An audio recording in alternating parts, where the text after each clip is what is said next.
Ya pemirsa, puncak musim hujan datang lebih cepat pada tahun ini. BMKG menyebut jika biasanya terjadi pada Desember, Januari, dan Februari, sekarang November pun sudah masuk puncak musim hujan.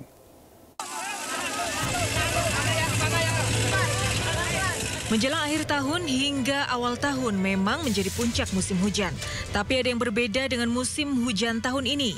Karena puncaknya bakal datang lebih awal dengan periode lebih panjang dari biasanya.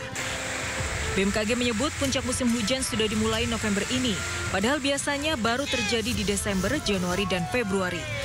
Pola puncak musim hujan juga tidak serentak di seluruh wilayah. Di bulan November diawali, puncak musim hujan ini diawali untuk wilayah Indonesia bagian barat, itu November-Desember, dan berkembang selanjutnya Indonesia tengah hingga timur, itu di bulan Januari-Februari. Karena dimulai dari barat, BMKG mengingatkan potensi curah hujan lebat dan ekstrim di sejumlah wilayah di Banten, DKI Jakarta, dan Jawa Barat hingga 7 November mendatang. Tidak hanya waspada hujan ekstrim, warga harus waspada petir, angin kencang, dan pohon tumbang. Masyarakat diimbau memiliki tas siaga bencana bagi seluruh anggota keluarga. Isinya mulai dari dokumen penting seperti KTP, KK, akta kelahiran, dan ijazah yang disimpan di wadah tahan air. Uang tunai secukupnya untuk kebutuhan sehari-hari, air minum dan makanan kemasan yang cukup. Pakaian ganti dan jaket untuk 3 hari. Selimut, perlengkapan mandi, dan juga jas hujan. Juga senter, baterai, dan perlengkapan alat komunikasi seperti power bank dan charger handphone. Tim Liputan iNews melaporkan. Bencana tanah longsor dan pergerakan tanah mengintai warga Kecamatan Bancak, Kabupaten Semarang, Jawa Tengah. Kondisi ini diperparah hujan deras akibat cuaca ekstrim yang terjadi dalam beberapa hari terakhir.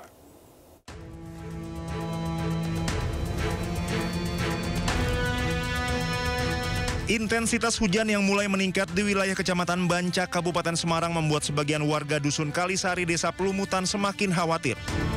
Dampak longsornya tebing akibat gerusan air Sungai Gobang semakin mengancam pemukiman warga. 2 rumah warga mengalami kerusakan pada bagian dinding.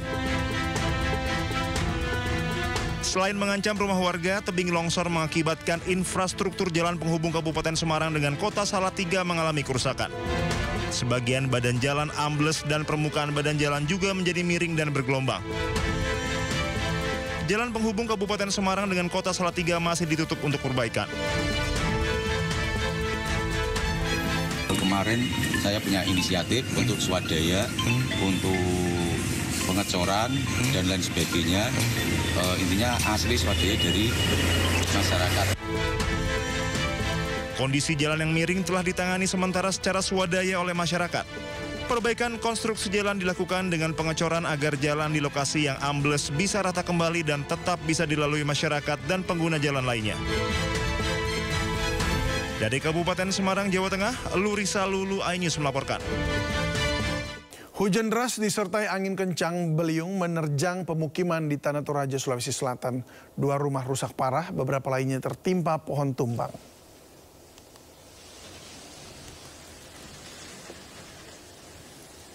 Angin kencang tidak hanya menerjang pemukiman, tapi juga lumbung padi tradisional Toraja di Tongkonan, Karatuan. Akibatnya 2 unit rumah rusak dan beberapa lainnya tertimpa pohon.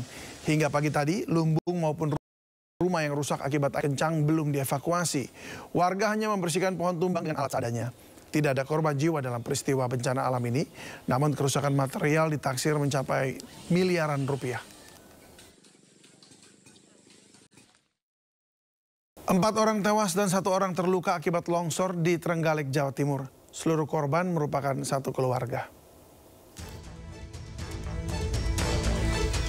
Tim SAR gabungan mengevakuasi korban longsor di Desa Depok, Kecamatan Bendungan, Kabupaten Trenggalek, Jawa Timur.